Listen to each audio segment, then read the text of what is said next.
Hello friends, இன்றைக்கி நம்ம சேனலில் ஒரு முக்கியமான ஜோதிட தாள்களை தான் இப்போ இந்த வீடியோவில் அதிரடியாக பார்க்க போகிறோம். அதிரடியாக பார்க்குறதுக்கு முன்னாடி என்ன ஜோதிட தாள்கள் பார்க்க போகிறோங்கிறத இன்ட்ரோவில் சொல்லிடுறேன்.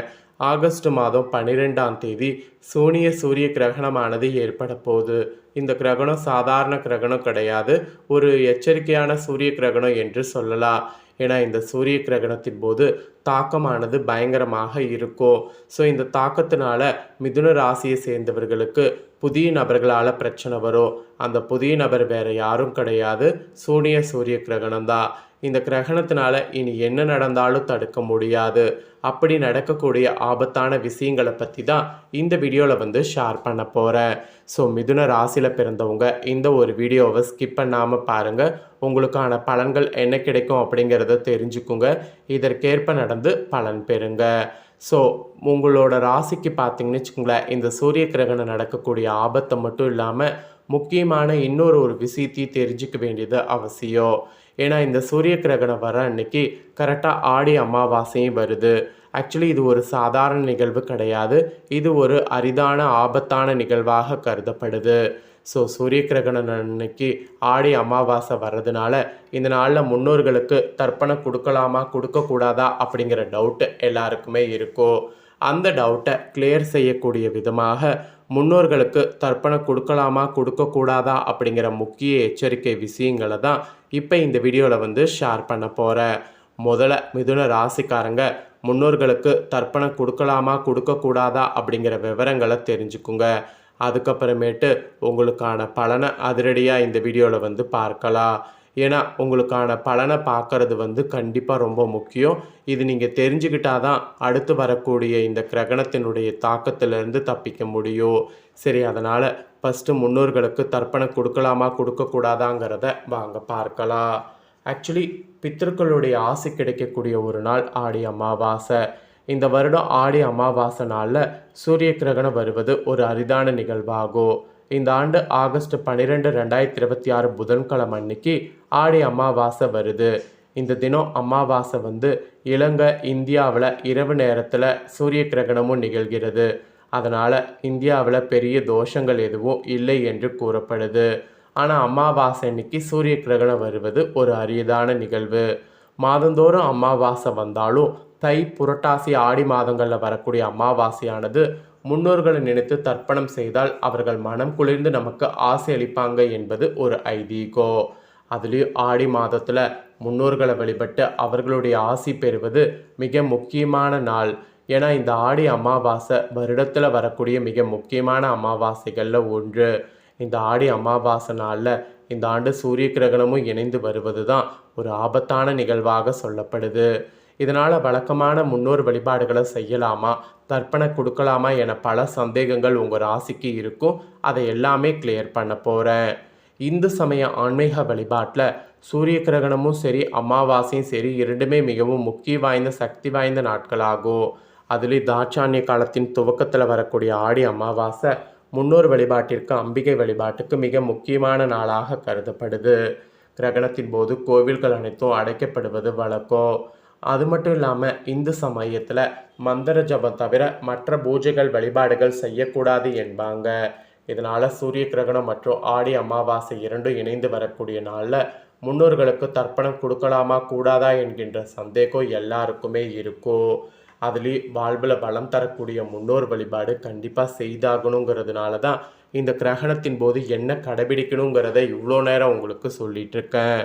ஒரு வருடத்திலேயே வரக்கூடிய அமாவாசைகளில் மிக முக்கியமாக கருதப்படுவது தை அமாவாசை, ஆடி அமாவாசை, புரட்டாசி அமாவாசை ஆகும். மற்ற மாதங்களில் வரக்கூடிய அமாவாசைகளில் முன்னோர்களுக்கு தர்ப்பணம் கொடுத்து பித்ருக்கடன் நிறைவேற்ற முடியவில்லை என்றாலும் இந்த 3 அமாவாசைகளில் தவற விடாமல் அவசியம் தர்ப்பணம் கொடுத்து முன்னோர் வழிபாட்டினை செய்ய வேண்டும் என சாஸ்திரத்திலே சொல்லப்படுது. அதிலும் ஆடி அமாவாசையில் பித்ருலோகத்தில் இருக்கக்கூடிய நம்மளுடைய முன்னோர்கள் அவங்களுடைய குடும்பத்தினர் செய்யக்கூடிய வழிபாடுகள், தர்ப்பணம், தானம் ஆகியவற்றை நேரடியாக பூமிக்கு ஏற்றுக்கொண்டு அவர்களுக்கு ஆசி வழங்குவதாக சொல்லப்படுது. அதனால் ஆடி அமாவாசை பித்ருதோஷம் உள்ளிட்ட மிக கடுமையான துன்பங்களிலிருந்து விடுபடுவதற்கு ஏற்ற நாளாக கருதப்படுது. ஸோ அந்த வகையில் பார்க்கும்போது இந்த சூரிய கிரகணம் நாளைக்கு இரவு நேரத்திலே வருகிறது. இதனால் கோவில் நடை அடைப்பு போன்றவை நாளை நாளில் பெருசாக இருக்காது.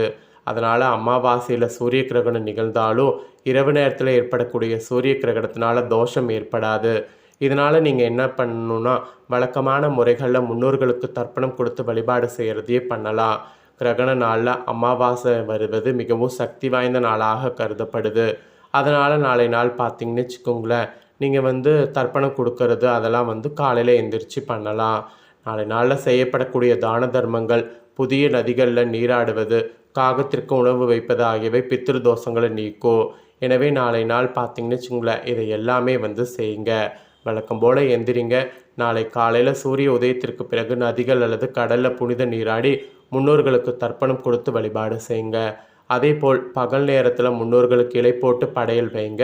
காகத்திற்கு உணவு அளிப்பது போன்ற சடங்குகள் செய்யுங்க. இதெல்லாம் செய்கிறது ரொம்ப நல்லது. இதெல்லாம் மறக்காமல் செய்து பயன்பெறுங்க. இவ்வளோ நேரம் நாளை நாள் கிரகணத்தின் போது முன்னோர்களுக்கு தர்ப்பணம் கொடுக்கலாமா கொடுக்கக்கூடாதாங்கிற விவரங்களை பார்த்தோம். இப்போ சூரிய கிரகணத்தினால என்ன பலன்கிறத பார்க்கலாம். இந்த சூரிய கிரகணத்திற்கு முன்னாடி உங்களுக்கு சதுர்கிரி யோகமானது உருவாகுது. இது ஆக்சுவலி அல்டிமேட் பலன்களை அனுபவிக்கிற மாதிரி 12 ராசிக்காரங்களுக்கும் ஒரு சூழ்நிலையை ஏற்படுத்தும். அதில் மிதுன ராசிக்காரங்களுக்கு என்ன மாதிரியான சூழ்நிலையை ஏற்படுத்தும் அப்படிங்கிறத தான் இப்போ இந்த வீடியோவில் பார்க்க போகிறோம். ஸோ மிதுன ராசிக்காரங்க என்ன மாதிரியான சூழ்நிலையை அனுபவிப்பீங்கிறத தெரிஞ்சுக்குங்க. 4 சக்தி வாய்ந்த கிரகங்கள் ஒன்று சேர்றதுனால இது மிகவும் மங்களகரமான யோகத்தை உருவாக்குது என்று சொல்லலாம். இந்த நாளில் ஆக்சுவலி இதனால் நிறைய பலன்கள் கிடைக்குங்கிறத புரிஞ்சுக்குங்க. 2026 ஆண்டின் முக்கியமான வானிய நிகழ்வுகளில் ஒன்றாக இந்த சூரிய கிரகணம் நாளை ஆகஸ்ட் 12ஆம் தேதி இரவு முதல் ஆகஸ்ட் 13ஆம் தேதி அதிகாலை வரை நிகழ இருக்கு. இந்தியாவில் இந்த கிரகணத்தை நேரடியாக காண முடியாது என்று கூறப்பட்டாலும் இந்த கிரகணத்திற்கு முன்பாக ஜோதிட ரீதியாக முக்கியமான ஒரு சேர்க்கை உருவாக இருக்கு. அதாவது கடக ராசியில் வியாழன், புதன், சூரியன் மற்றும் சந்திரன் ஆகிய 4 கிரகங்களும் ஒன்றாக இணைகிறது. இதனால் சதுர்கிரி யோகம் உருவாகுது. ஸோ இது ஜோதிடத்தில் குறிப்பிடப்பட்ட சில முக்கிய தாக்கங்கள் என்று சொல்லலாம். குறிப்பாக சந்திரன் ஆகஸ்ட் 10ஆம் தேதி அன்னைக்கு அதிகாலை கடகராசிக்குள்ளே நுழைந்திருக்கிறாரு. அங்கு ஏற்கனவே சஞ்சரிக்கக்கூடிய கிரகங்களோடு இணைந்து ஆகஸ்ட் 12ஆம் தேதி வரை இந்த கிரக சேர்க்கையின் தாக்கத்தை உச்சத்தில் இருக்கிற மாதிரி இருக்குது. இந்த யோகத்தினால சில ராசிக்காரங்களுக்கு பணவரவு, சிலருக்கு தொழில் வளர்ச்சி, பதவி உயர்வு, குடும்ப மகிழ்ச்சி உள்ளிட்ட பல்வேறு சாதகமான பலன்கள் வழங்கக்கூடும். அந்த வகையில் மிதுன ராசிக்கு இந்த சூரிய கிரகணத்தினால இந்த யோகம் உருவாகினதுனால உங்களுக்கு என்ன மாதிரியான பலன் கிடைக்கும் அப்படிங்கிறத தெரிஞ்சு இதற்கேற்ப நடந்து பலன் பெறுங்க.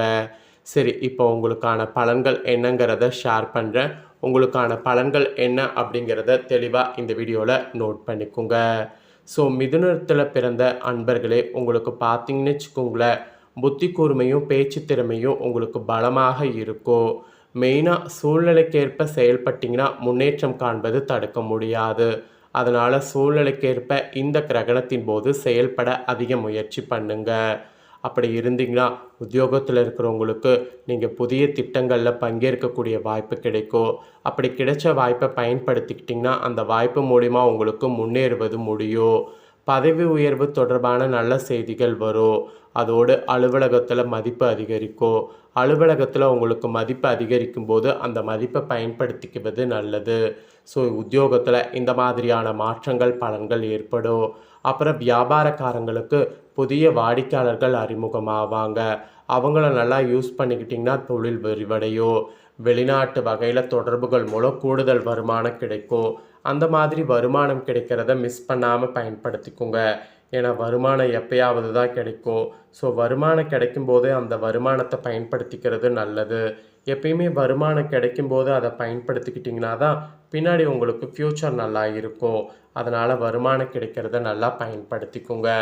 எல்லாத்துக்கும் மேலே குடும்பத்தில் மகிழ்ச்சியானது அதிகரிக்கும்.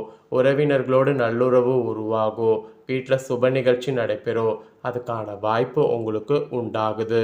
ஸோ இந்த கிரகணத்தினால இந்த மாதிரியான பலன்கள் தாங்க உங்களுக்கு கிடைக்கும். ஸோ இதற்கேற்ப நடந்து பலன் பெறுங்க. இதை நீங்கள் பார்த்தது போல் உங்கள் ஃப்ரெண்ட்ஸ் ஃபேமிலி இருக்கவங்களும் பார்த்து அவங்களும் பலன் பெறணும் அப்படின்னு நினச்சிங்கன்னா வீடியோவை லைக் பண்ணி உங்கள் ஃப்ரெண்ட்ஸ் ஃபேமிலிக்கும் ஷேர் பண்ணுங்கள். உங்கள் ஃப்ரெண்ட்ஸ் ஃபேமிலியில் இருக்கிறவங்களும் பார்க்கட்டும். அவங்களும் இந்த முக்கியமான தாள்களை தெரிஞ்சு இதற்கேற்ப நடந்து பலன் பெறட்டும்.